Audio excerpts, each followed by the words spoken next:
करें? ये तो सबको समझ में आ गया था, ठीक है।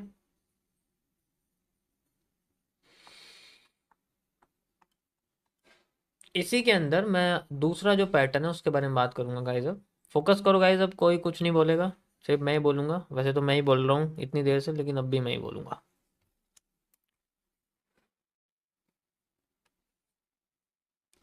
Hanging man.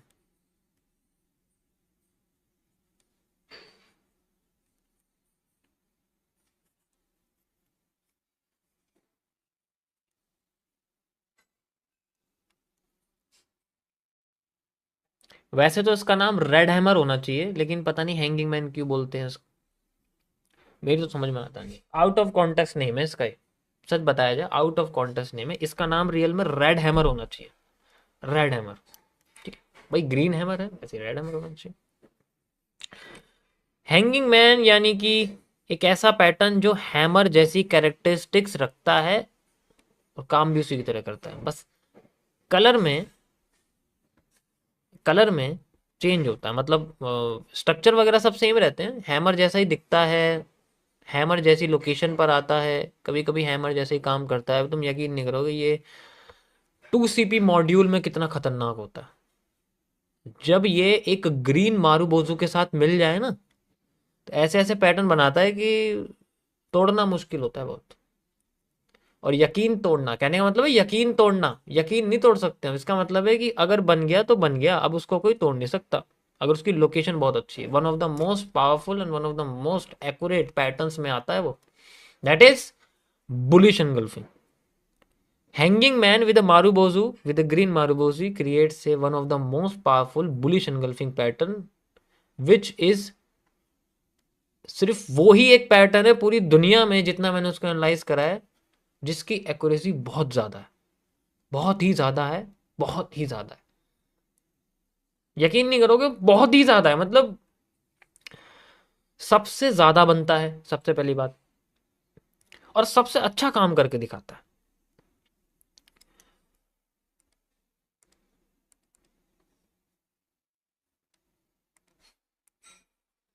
ये हैंगिंग मैन है, रेड रेड,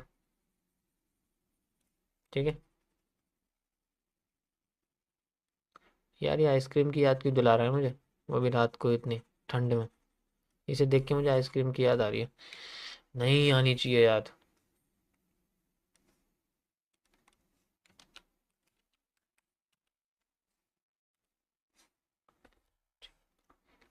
तो इसमें इसमें सेम होता है, ये भी हम इसको नेम इसके सेम है, इसको भी हम लोग नॉर्मल हैंगिंग मैन बोलते हैं, ठीक है।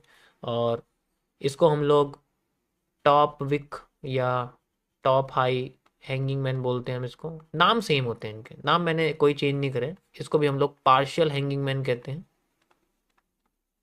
ठीक है। इसे हम लोग टॉप विक या टॉप हाई या हाई टॉप हाई विक, इस हिसाब से हम लोग कह सकते हैं। पार्शियल ऐसे कोई नहीं है कि बिल्कुल एग्जैक्ट नेम है, बस पता होना चाहिए कि हाँ इसको ऐसे बोलते हैं, नाम में कुछ नहीं रखा। सेम इसमें ऐसा होता है, इसमें भी नीचे से प्रेशर आता है, इसमें भी नीचे से प्रेशर आता है, इसमें भी नीचे से प्रेशर आता है, इसमें भी नीचे से प्रेशर आता है। लेकिन इसका ऊपर से प्रेशर ज्यादा कंसिडर किया जाता है, क्योंकि इसके ऊपर ही बेरिस प्रेशर पड़ता है, जिसकी वजह से इसकी बॉडी नीचे आके क्लोज करती है। ऐसा ही होता है ना भाई। रेड कैंडल कब बनती है, जब मार्केट में ऊपर से प्रेशर पड़े और उसकी बॉडी नीचे की साइड खिसकना शुरू करे। जब नीचे खिसकेगी तो वो नीचे का एरिया पड़े कवर करेगी। तो अगर ऊपर की लाइन जितनी बड़ी होगी indicates the bullish bearish pressure, तो यहां पर ये जितनी लंबी लाइन होगी ये उतना पावरफुल होगा। हैंगिंग मैन मार्केट को नीचे गिराना तब शुरू करेगा जितनी लंबी उसकी टॉप की लाइन होगी। तो यहां पावरफुल का मतलब है भाई, हैमर में तो उल्टा होता है। हैमर में अगर इधर की साइड चलेंगे तो पावरफुल होगा उठाने में, ये पावरफुल होगा गिराने में, क्योंकि इसकी ऊपर की लाइन जितनी लंबी हो गई आप कह सकते हो, और बॉडी भी लंबी होगी। बॉडी और ऊपर की लाइन का मतलब क्या है, बॉडी लंबी है इसका मतलब मार्केट थोड़ी सी लंबी नीचे जा रही है, प्रेशर ज्यादा है, होल्डिंग वॉल्यूम ज्यादा है, सेलिंग का होल्डिंग वॉल्यूम ज्यादा है, इसका मतलब मार्केट में ओरिजिनली सेलिंग प्रेशर ज्यादा है। वो विक में भी दिख रहा है, वो बॉडी में भी दिख रहा है, दोनों साइड। और जब हम राइट टू लेफ्ट चलते हैं तो इसका जो प्रेशर है वो कमज़ोर हो जाता है, बॉडी भी कमज़ोर हो जाती है, और इसलिए हम इसको वीक बोलते हैं ज़्यादातर केसेस। अब पता है क्या, अभी मैं आपको आगे बताऊंगा कि वीक अगर होंगे तो ये अकेले काम नहीं करेंगे, ये आत्मा की तरह बन जाएंगे। जैसे इसकी बॉडी खत्म खत्म खत्म खत्म होती जा रही है, और बाद में क्या बन जाएगा एक, भाई बाद में जाके एक डोजी बन सकता है, ऑब्वियसली बात है। और डोजी तो आत्मा होती है, उसे तो बॉडी की जरूरत होती है। तो डोजी को कभी हम सिंगल थोड़ी यूज करते हैं, डोजी को हम लोग यूज करते हैं जैसे इवनिंग स्टार, जैसे मॉर्निंग स्टार, जैसे रेनिंग स्टार। आगे बताऊंगा आपको रेनिंग स्टार जैसे पैटर्न के बारे में, उनके साथ यूज करते हैं। तो उसको भी हम लोग सेकंड कैंडल के साथ यूज कर, यानी कि जब हम राइट टू लेफ्ट चलते हैं तो हमें इन कैंडल्स के साथ एक एक्स्ट्रा एविडेंशियल कैंडल चाहिए होती है इनके साथ जुड़ने वाली, ताकि लगे कि हाँ भाई, जैसे अभी मैंने बोला हैंगिंग मैन विद मारूबोजू, यहाँ जो हैंगिंग मैन पहला वाला है ना नॉर्मल, और जो सेकंड वाला है टॉप विक या हाई विक वाली, इनके साथ अगर मारूबोजू बन जाए तो यहाँ पर बुलिश एनगल्फिंग बनती है, जो मैं आपको 2CP मॉड्यूल में बताऊंगा। अभी सिंगल कैंडल पढ़ने की कोशिश करो। लोकेशन सेम रहती है, टाइम सेम रहता है, सब जगह कोई दिक्कत नहीं है। टॉप पे रहती है तो नीचे गिराने का काम करती है, बॉटम पे रहती है तो उठाने का काम करती है। वो हमें मारूबोजू के साथ दिख जाएगा जब ग्रीन कलर की बनेगी। अब आप ध्यान से देखना इसको किस तरीके से हमें दिखती है। हैंगिंग मैन विद मारूबोजू जब टॉप पे है, you can see like this, ये मार्केट हमारे टॉप पे है तो गिराने का काम करी। गिराने का मतलब क्या है भाई, ये एक तरह से यहाँ पर डिमांड खत्म हो रही है ना, इसलिए से मैंने एरिया बनाया हुआ है, तो डिमांड खत्म है इस जगह से यहाँ तक, इस जगह से यहाँ तक, ये डिमांड खत्म होगी। अब हैंगिंग मैन देखो बॉटम पे आएगा, बॉटम पे आ गया, हैंगिंग मैन बॉटम पे आया with marubozu creates a bullish engulfing pattern and moving upside, same to same, कोई दिक्कत नहीं। और भी दिखाते हैं आपको क्या दिक्कत है। ओके, सेम टू सेम हमारे सामने ये देखो, इससे बेस्ट तो है ही नहीं। तो बॉटम पे है, रीटेस्टिंग पे है, रीटेस्टिंग एरिया है ये एम का, देखो एम बन रही है मार्केट में, रीटेस्टिंग एरिया है यहाँ पर। तो इस तरीके से ये हमें काम करती हुई दिखती है।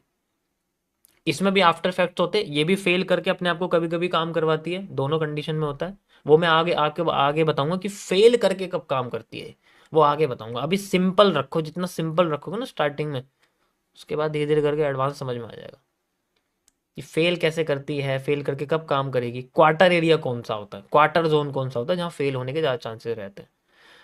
ठीक है, गॉट इट, समझ आया। बाकी तो आपको देखो प्रैक्टिस के ऊपर डिपेंड करता है कैसे काम करती है कैसे नहीं करती है।